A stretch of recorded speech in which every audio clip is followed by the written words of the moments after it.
여러분 반갑습니다. 말씀의 빛 성경 강의 시간입니다. 여러분 경남과 경북 이 전국에 산불이 있습니다. 이거 너무나 큰 국가적 재난입니다. 우리가 함께 기도했으면 합니다. 빨리 이 진화가 될 수 있도록 그리고 비가 좀 내렸으면 좋겠습니다. 하나님께서 좀 비를 내리게 해주셔서 인간이 끄는 것도 참 한계가 있는데 하나님께서 이 불을 좀 꺼주시기를. 지금 산불 진압에 애쓰고 있는 이 소방대원들 너무나 고생이 많습니다. 잠도 못 자면서 정말 사투를 벌이고 있습니다. 그리고 이 산불로 인해서 이제 집을 잃고 그렇게 거주할 곳도 없는 우리 이웃들이 있습니다. 그들에게 하나님께서 위로해 주시고 속히 이제 산불이 진압이 되고 모든 이제 집도 새로 지어지고 해서 잘 회복되어 제자리로 돌아갈 수 있도록 함께 기도해 주십시오. 여러분, 어제 오늘 이어서 계속 돈에 대한 이야기를 좀 하고 있습니다. 돈에 대한 우리의 자세가 천국과 지옥을 결정합니다. 오늘 이제 16장 14절에서 31절 보면은 지금 부자가 지옥에 가고 거지 나사로가 천국에 갑니다. 이거 어떻게 된 것인가? 어제 말씀에 의하면 주님께서 이런 말씀을 하셨습니다. 하나님과 재물을 겸하여 섬길 수 없다. 다시 말해서 이 재물, 이 만몬이 너희들에게서 신이 되어서는 안 된다. 돈은 그야말로 경제활동의 중립적 수단이어야 돼야지 그것 자체가 신이 되어서 돈에 사람이 노예가 되어서는 안 된다. 주님은 분명히 말씀합니다. 진정한 유일한 신은 하나님이고 하나님 앞에서 돈은 상대화되어야 하며 돈은 하나님 나라를 위해서 선하게 쓰일 수 있는 그런 어떤 이제 도구, 그런 어떤 수단이 되어야만 한다. 분명히 말씀하십니다.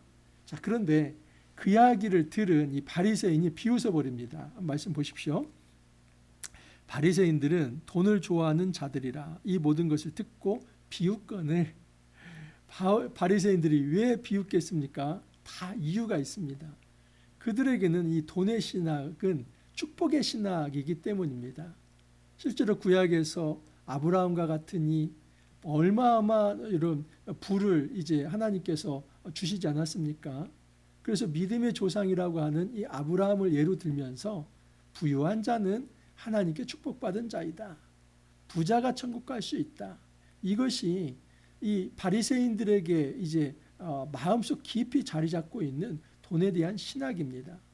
그래서 바리새인들은 돈을 좋아했는데 단지 탐욕적으로 세속적으로만 좋아한 게 아니라 이 돈을 많이 소유하는 것은 하나님 나라에 들어가는 아주 중요한 수단이 될 수 있다라고 생각을 했던 것입니다. 이 땅에서 행복과 이 땅에서 축복은 하나님 나라로 들어가는 하나의 관문과 같다라고 생각을 했던 것입니다. 자, 그런데 예수님이 여기에 대해서 제동을 겁니다.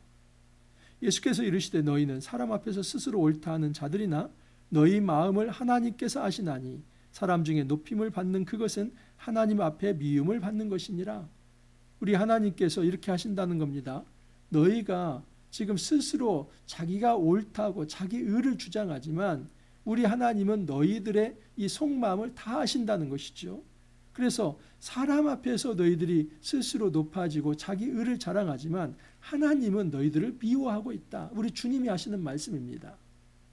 우리 예수님께서 하시는 말씀은 너희들은 자기 의에 충만해서 너희들이 가지고 있는 부를 자랑하면서 천국은 따놓은 당상이라고 생각하고 있지만 아니 하나님은 너희들을 미워하고 있다.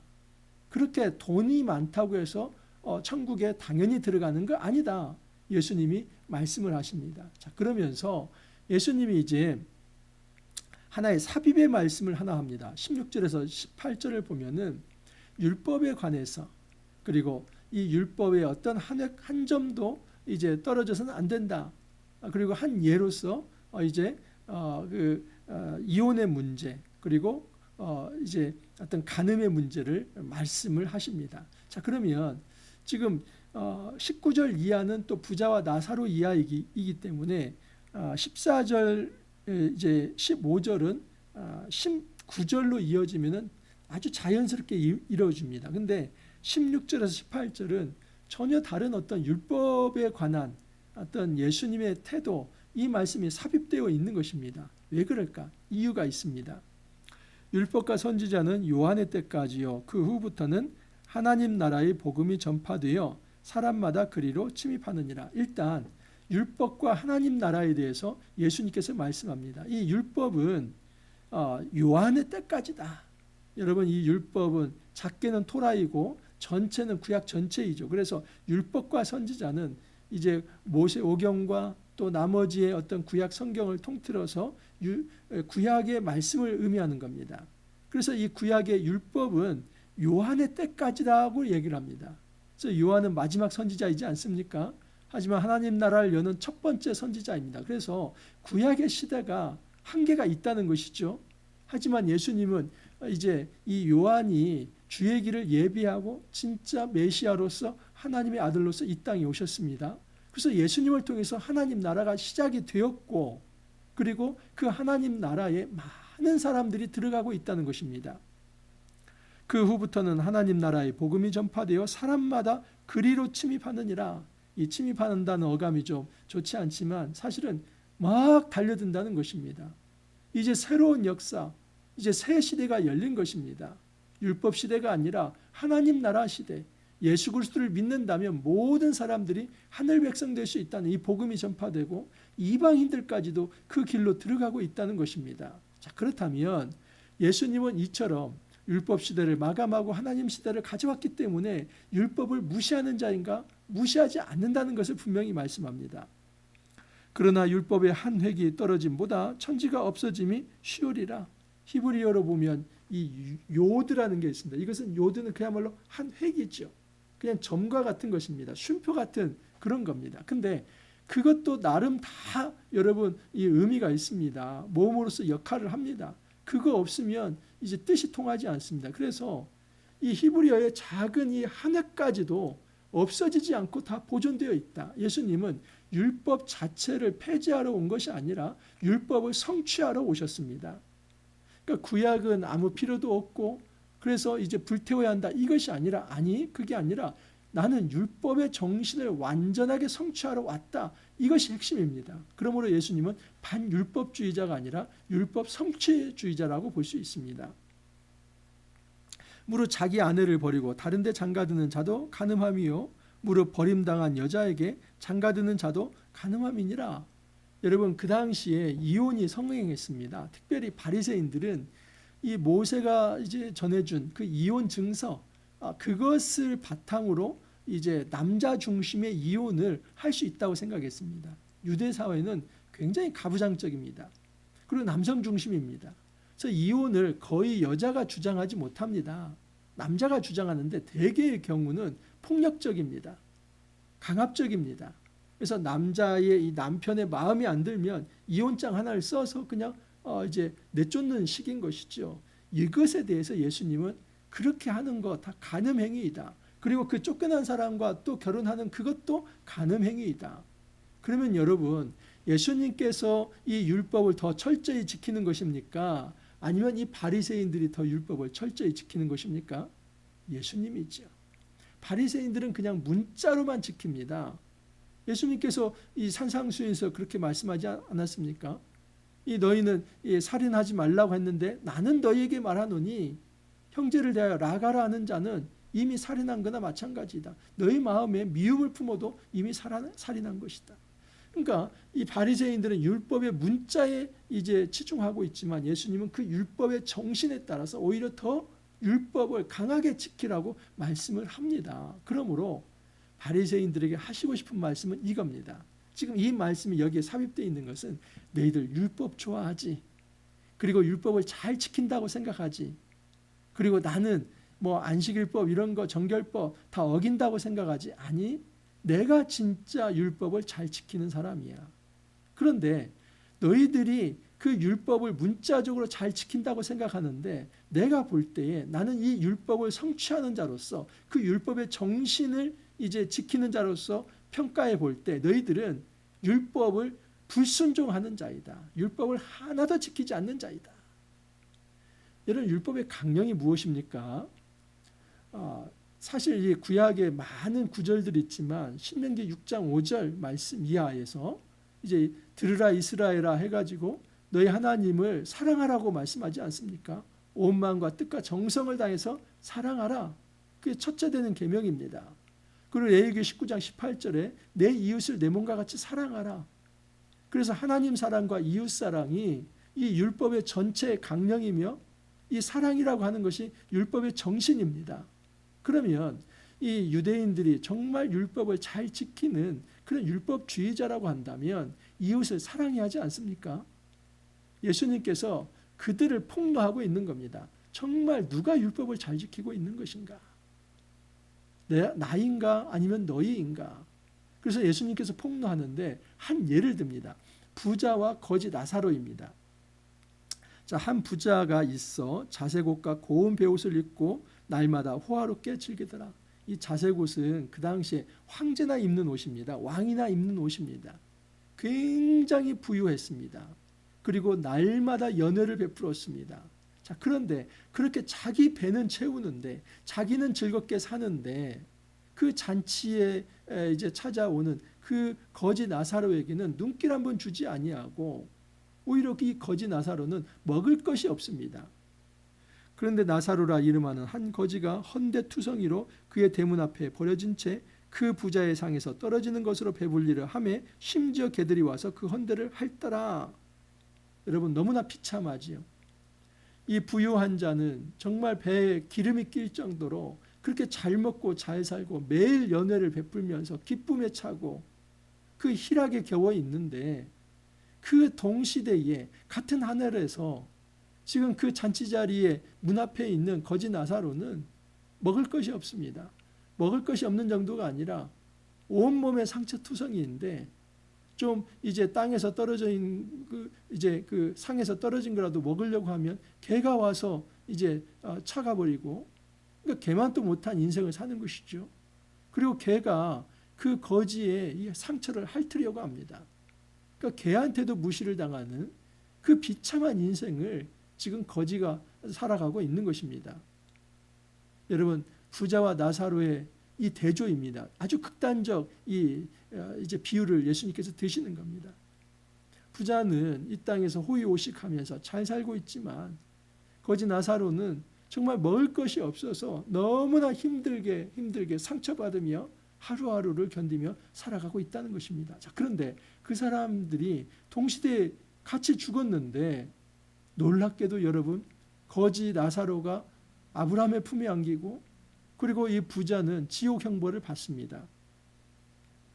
이에 그 거지가 죽어 천사들에게 받들려 아브라함의 품에 들어가고 부자도 죽어 장사되매 그가 음부의 고통 중에 눈을 들어 멀리 아브라함과 그의 품에 있는 나사로를 보고 여러분 상황이 역전되는 것이죠.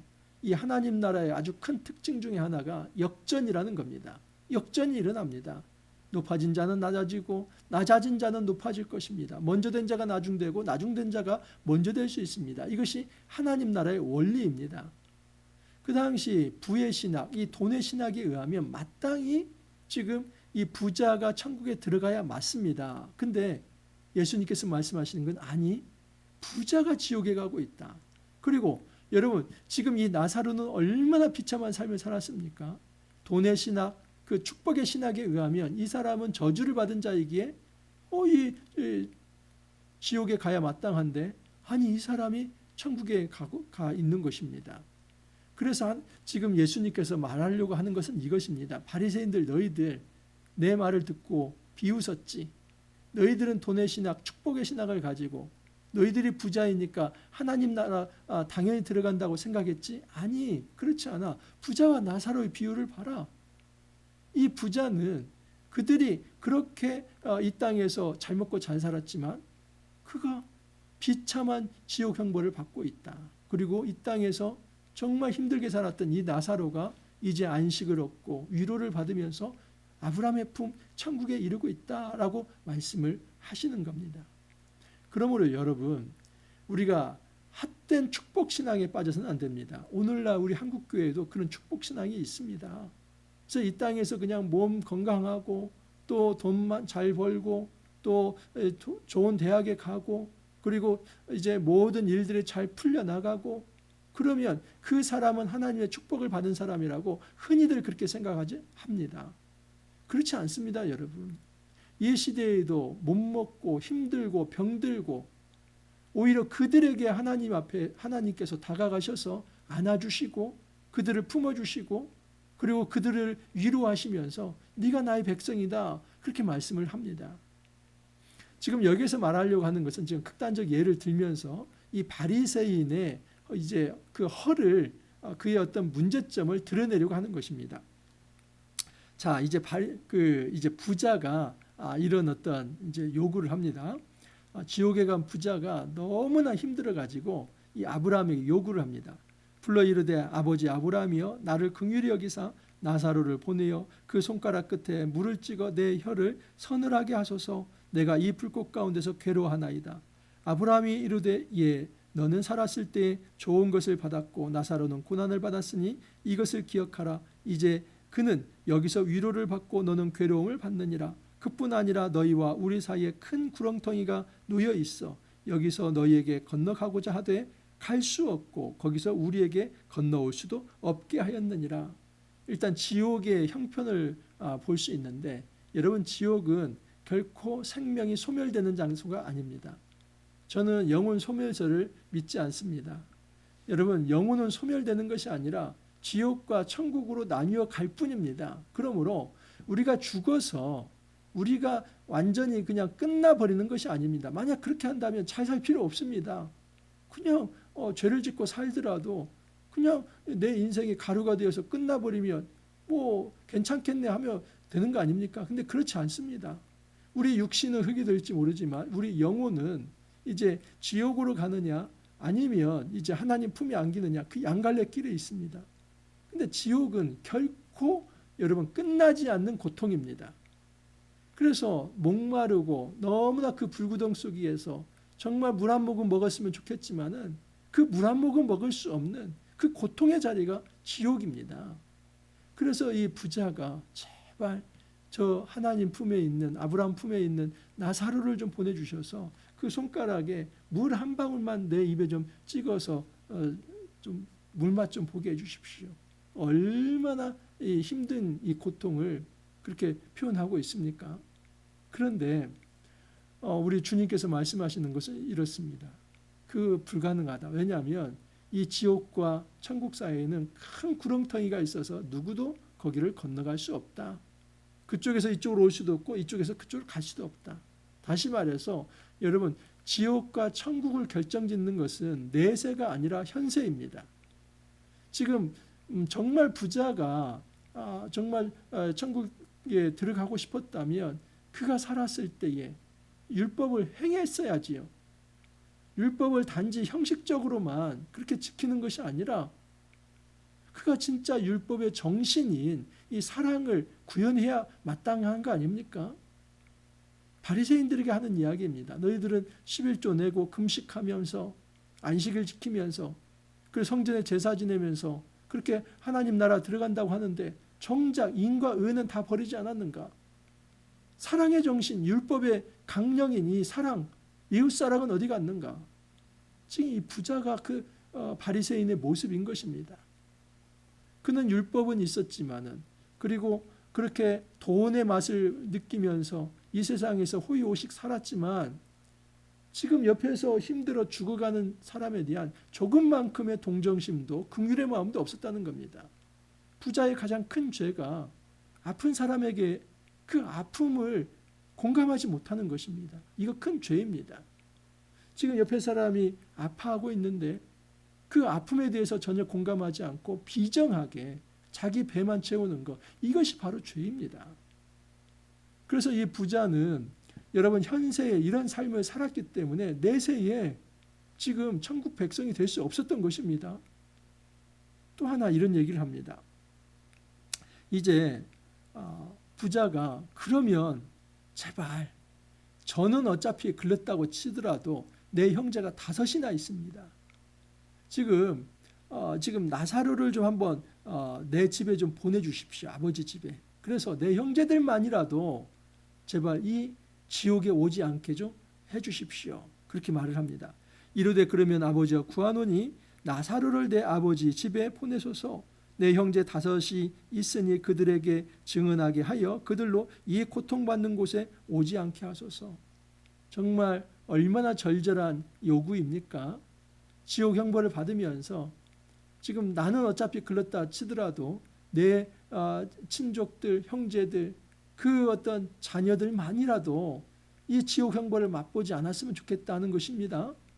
그런 마음에 제발 이 죽은 이 나사로가 살아서 그들에게 간다면 증표가 될 것이니까 나사로를 좀 보내주십시오. 그런 요구를 합니다. 그런데 우리 주님이 거부합니다. 왜 그러냐면 아브라함이 이르되 그에게 모세와 선지자들이 있으니 그들에게 들을지니라. 야, 이 나사로가 갈 게 아니라 그 현세에서는 선지자들이 있지 않은가. 모세와 선지자들은 바로 구약의 말씀들이죠. 진짜 율법의 정신을 제대로 지킨다면 문제될 것이 없다는 것이죠. 너희들이 선지자들의 말씀, 특히 예수님은 새 시대를 하나님 나라를 여는 이 하나님의 아들 메시아로 이 땅에 왔는데 예수님의 말씀은 듣지 않으면서 죽은 자가 가서 말하면 들을 거라고 생각하는 것, 이거 오산이라는 것이죠. 이르되 그렇지 아니하니이다. 아버지 아브라함이여 만일 죽은 자에게서 그들에게 가는 자가 있으면 회개하리이다. 그래서 끝까지 이제 우겨봅니다. 이 죽은 자가 살아서 가면 그들이 믿을 것입니다. 그런데 이렇게 대답합니다. 이르되 모세와 선지자들에게 듣지 아니하면 비록 죽은 자 가운데서 살아나는 자가 있을지라도 고난을 받지 아니하리라 하였다 하시니라. 지금 이 현세에서 말씀을 전하는 자들의 그 메시지를 듣지 않는다면 그 천국에서 이제 누가 가더라도 죽은 자가 다시 살아서 가더라도 그 얘기도 듣지 않을 것이다. 다시 말해서 현세에 지금 하나님 말씀에 대한 이 무시의 태도를 가지고 있는 자가 있다면 죽은 자가 살아나서 말을 하더라도 듣지 않을 거라는 겁니다. 여러분, 나중에 죽은 자가 다시 살아나신 분이 누구입니까? 예수님이시죠. 예수님께서 하시는 말씀입니다. 중요한 것은 말씀에 대한 태도이지 어떤 사람이 가느냐 이게 중요한 게 아니라는 것입니다. 오늘날 우리는 이렇게 생각할 수 있습니다. 우리보다 먼저 간 이 천국 백성이 한번 살아서 우리 눈앞에 와서 얘기를 하면 내가 들을 것 같다. 지금 내가 하나님 말씀을 무시하고 교회 공동체에서 선포되는 그 말씀을 무시하고 저도 지금 말씀을 전하고 있지 않습니까? 이런 말씀을 하나도 귀담아 듣지 아니하고 계속해서 어떤 이적과 죽은 자가 와서 살아나서 나에게 전해주기만 바라는 그런 마음을 가지고 있다면 실제로 그런 일이 생긴다 할지라도 믿지 않을 거라는 것이죠. 여러분, 예수님께서 죽은 자 가운데서 부활하셨는데 오늘날 예수를 다 믿고 있습니까? 안 그러지 않습니까? 그러므로 우리가 정말 중요하게 생각해야 할 것은 누가 오느냐 이게 아니라 성경에 나와 있는 그 말씀을 받아들이는 것입니다. 다시 처음으로 돌아가면 바리새인들은 돈을 좋아하는 자들이라 이 모든 것을 듣고 비웃거늘. 바리새인들의 가장 큰 문제는 말씀 무시입니다. 예수님께서 재물과 하나님을 겸하여 섬길 수 없다. 그러면 그것을 진중하게 받아들이고 내가 재물만을 이제 숭상하면서 이거 있으면 하나님 나라에 들어갈 수 있다고 생각했는데 그게 아닌가 보구나.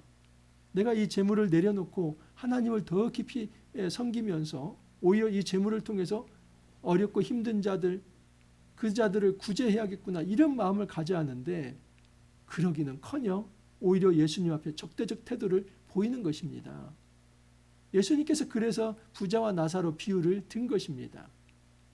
너희들이 그렇게 부를 숭상하지만 부자는 지옥 갈 수 있다. 그리고 이 땅에서 그렇게 무시하는 그 천대받는 이들, 고통받는 이들, 오히려 그들이 하나님 백성 될 수 있다. 아무리 죽은 자가 다시 살아나서 이 땅에 와서 얘기한들 이 말씀에 대한 이런 무시하는 태도, 대적하는 태도를 가지고 있다면 그들은 절대 하나님 백성 될 수 없다는 것을 주님께서 강력하게 말씀을 하시는 겁니다. 오늘날도 마찬가지입니다. 여러분, 이전에 죽은 어떤 사람이 다시 살아서 오늘날 우리에게 와서 말할 수는 없습니다.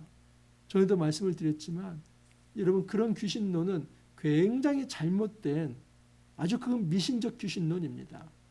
사람이 한번 죽으면 그 영혼은 하나님 품에 안기는 겁니다. 이 아브라함의 품은 하나님의 품을 의미합니다. 천국에 가는 것이지요. 이제 예수를 믿은 경우를 의미합니다. 아니면 예수를 믿지 않으면 지옥 형벌을 받는 겁니다. 근데 그 지옥 형벌을 받는 사람이든지 천국 백성이 된 영혼이든지 그들이 자기 어떤 집안의 누구를 구원하기 위해서 다시 올 수 있냐? 전혀 올 수 없습니다. 단 한 사람도 올 수 없습니다.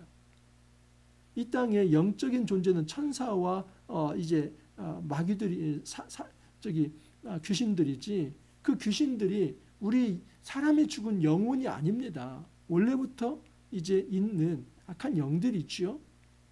그렇다면 여러분, 이 땅에서 우리가 말씀을 듣는 것은 일단 이 성경이 되어야만 합니다. 그리고 성경을 잘 가르쳐주는 그 목회자의 메시지를 귀담아 들어야만 합니다. 왜냐하면 저도 역시 이 땅에서 지금 예수 그리스도의 말씀을 대언하는 자로 이제 선 거 아닙니까? 그러므로 하나님 말씀을 귀히 여기면서 다시 한번 돈에 대한 태도를 한번 다시 생각해 볼 필요가 있습니다. 재물과 하나님 나라를 겸하여 섬길 수 없다. 만약에 이 말씀을, 이 메시지를 허투루 든다면 우리 역시도 지옥 형벌을 받을 수 있다는 사실입니다. 내가 정말 어렵고 힘든 자들에 대해서 비정하게 그 긍휼과 동정의 마음이 없다면 우리는 이 땅에서 호의호식은 할 수 있을지 모르지만 내세 우리가 지옥 형벌을 받을 수도 있다는 사실입니다. 우리가 주의 말씀 앞에 다시 돌아가길 바랍니다.